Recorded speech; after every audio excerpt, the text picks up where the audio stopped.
reptilian nerds! We're gonna be picking up a massive chameleon import today, and the package has just landed. Let's get to it. Wait, what the fuck? I don't want to do it!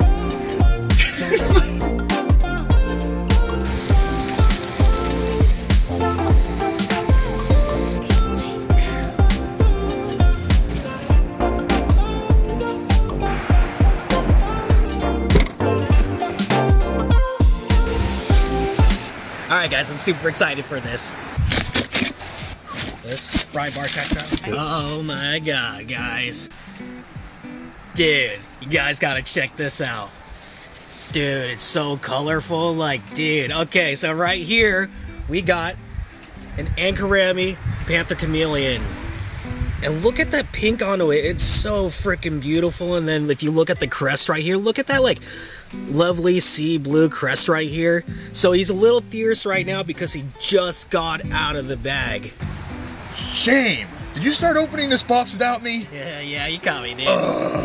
Alright, and what's really special about the Rgb locality is that the males are actually pink, and none of the other locales to do that. When it comes to Panther Chameleons, it's usually all the females have this pink look. So with the males, we actually consider this locale the Pink Panther. Alright, and then we have Darcy over here opening up another bag. We have a male Simbava Panther Chameleon. It's a beautiful locale. Here he is. They're green with red bar at rest, but they fire up a bright yellow. Oh, look right behind his leg. Ooh, yeah, I like it. It's pretty he's firing up now. He fires up a bright yellow body with red bars. Freaking love it. A sub-adult male. Oh my gosh, you guys are gonna love this one. What a beautiful girl. It's a type of elephant ear chameleon, and she's absolutely gorgeous. Oh my god, dude, she really is, dude. It looks like she's wearing makeup. Look at her eyelids. This is a Malthae chameleon, Kaluma Malthae. Same family as a Parsons chameleon, but obviously very different in structure. These guys are very closely related to the brevicorn, which is the elephant-eared chameleon. This is a type of elephant-eared chameleon. A very beautiful species. They use their flaps to communicate between other males and other females to almost get what they want, whether it be to mate or to fend off a predator or to bask and heat up. Incredible little flaps on their ears. Wow. We have a male Malthae here. They also have flaps behind their ears, but they have this beautiful rostrum right here. Beautiful hues of green. It's like the complete opposite color of the female. I freaking love it.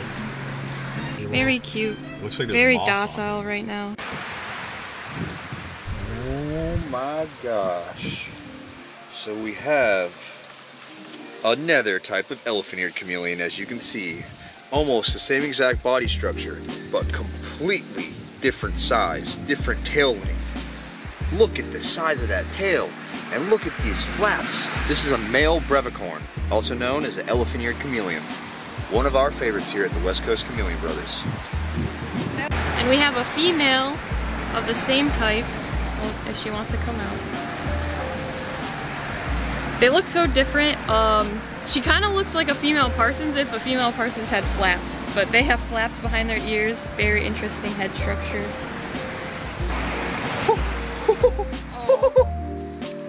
No, you don't even know. No. Look at mine compared to yours. Mine is way bigger. What is it? Oh my god, this is an Auslitz chameleon. This is one of the biggest species of chameleon in the world. Right up there with the Parsons chameleon and the Mellors. Top 3. Look at the size of these things. Fusifer Ausletti. These guys are related to Panther chameleons. You can see they're kind of similar, but very, very, very different. Look at the size of these things. Jesus, that thing is huge. These are the largest ones I've ever seen, and I believe these are 2 males. Let me check the tail on this guy, see if he's got a little peepee. Yep, he does got the peepee. Oh. These are 2 males right here. Look at that. He's changing his colors right now, displaying a please stay away display. I'm not happy right now. And now we're moving on to the smaller species. We have a pair of carpets. I have a female. The females of the species are I think, way more beautiful in coloration. Gorgeous. Look at that A work purple of on art, her. honestly. Absolutely. You can see oranges on her. She looks like she's been a little dashed in like oranges and stuff. I love it. Yeah, and they fire up and down a lot. Like those purples will get darker, brighter. Gotta give a little credit to this To the male, male. though. He's got some color too, but absolutely not anything compared to the female carbon chameleon. Holy smokes! Look at these blue noses. Check out the patterns and the colors on this female here. We'll bring it out. Bring it out. Bring it out. Oh man, they look so fragile. The blue-nosed chameleon, related to the Parsons chameleon. They are in the same family, Kaluma, however you pronounce it. These guys are a dwarf species of chameleon. They have a really, really cute flap-like nose on the front. They have really crazy colors. I mean, like, yeah, look at that blue on it, dude. It looks like some blue war paint on it. Exactly. So beautiful. And guess what? This is full grown. Jesus. Yep. That's like the size of electric blue day gecko. And then this is a pygmy leaf chameleon. This is like one of the world's smallest chameleons. Look how puny that thing is. I love the cute little horns on it. And now on to the big boys.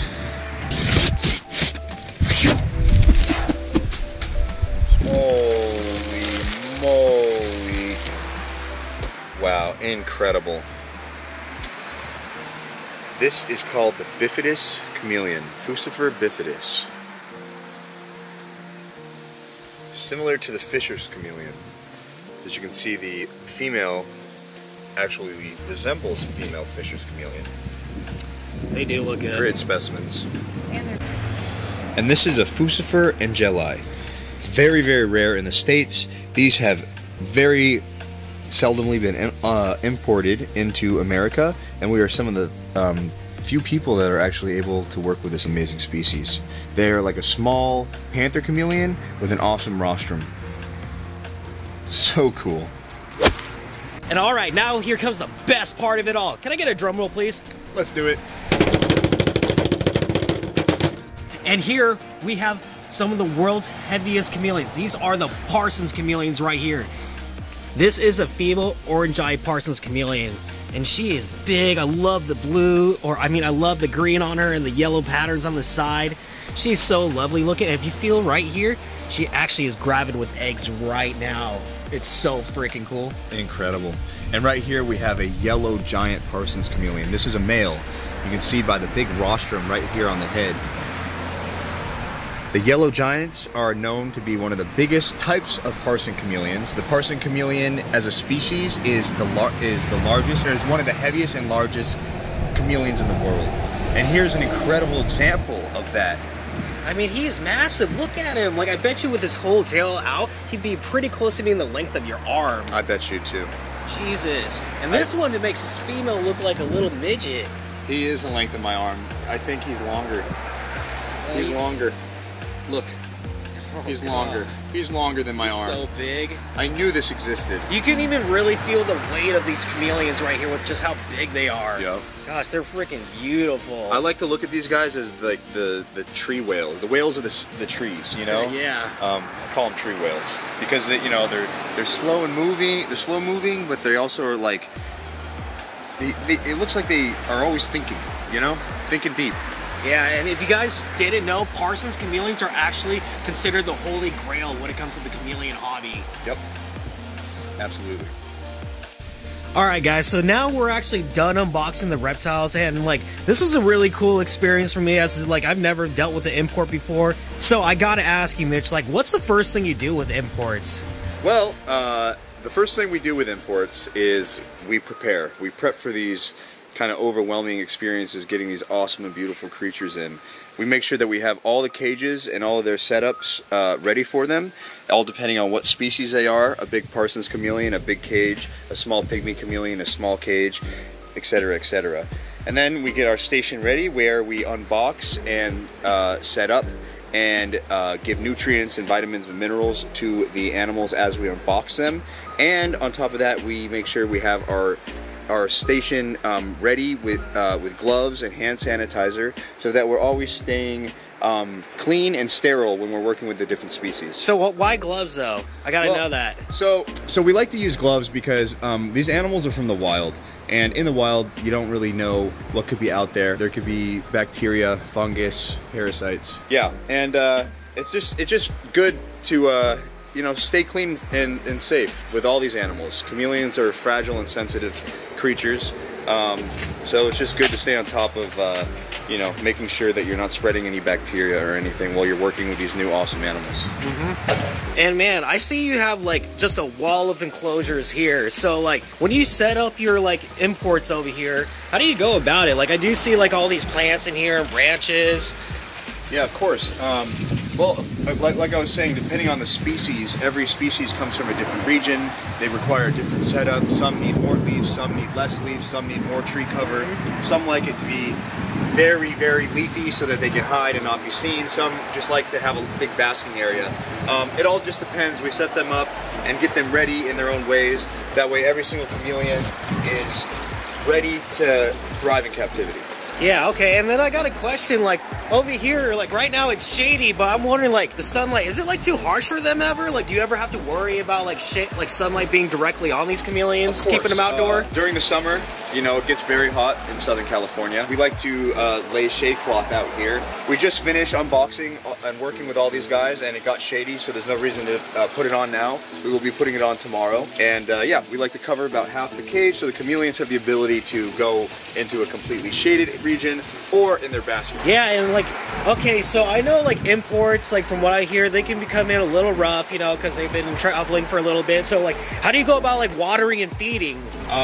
Watering them as much as you can, as best as you can, right when you get them in. That's the main thing with these wild-caught animals. You know, they have just gone through some stress, and hydration is one of the, you know, biggest things that chameleons need.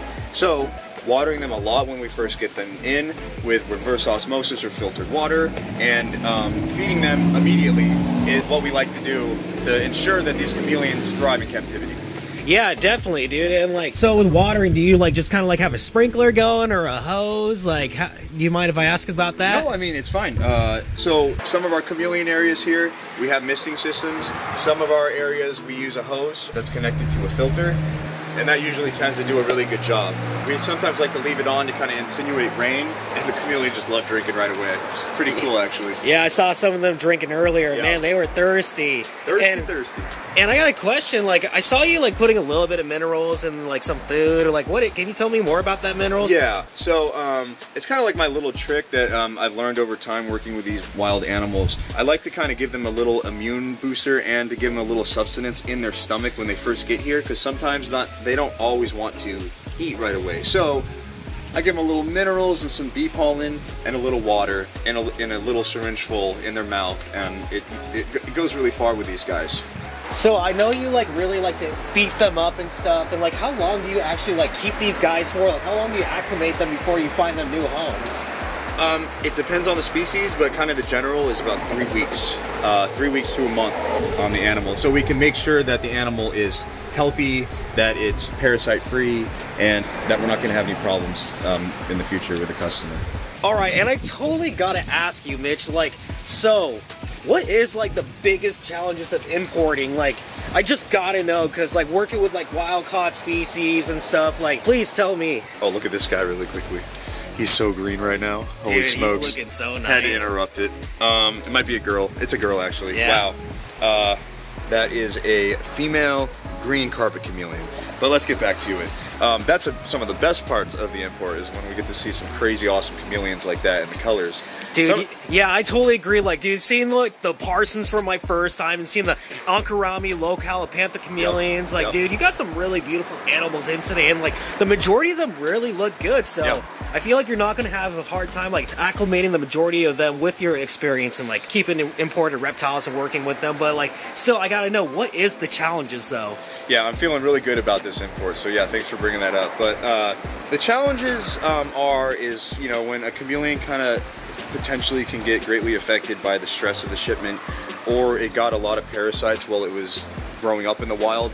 And that combination, when they come in, sometimes can be lethal. So making sure that we rid the body of these things and make sure that the animal survives is kind of like the most stressful thing here. Dealing with chameleons is not easy, even if they're captive bred.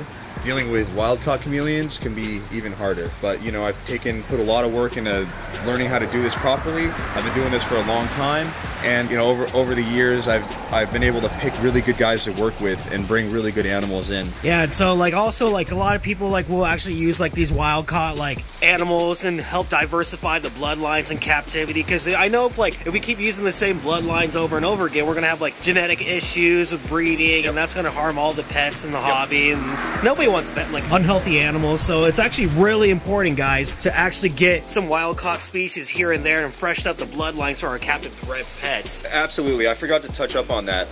You see a lot of like seasoned breeders that have been breeding for 15-20 years that have not been able to have access to wild-caught chameleons, see that they have some genetic issues with their stuff, and now you see those people getting these wild-caught chameleons. You know, it's like a fine line and like a balance. You know, we bring in what we can handle, we work with these as best as we can, and we make sure that they thrive and are ready to have successful lives in America.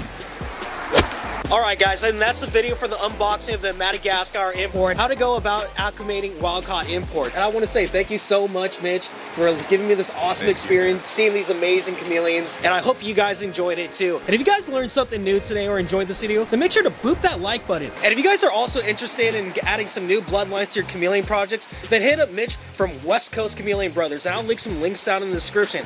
And also, he does have beautiful captive bred panthers too, so make sure to check out his website.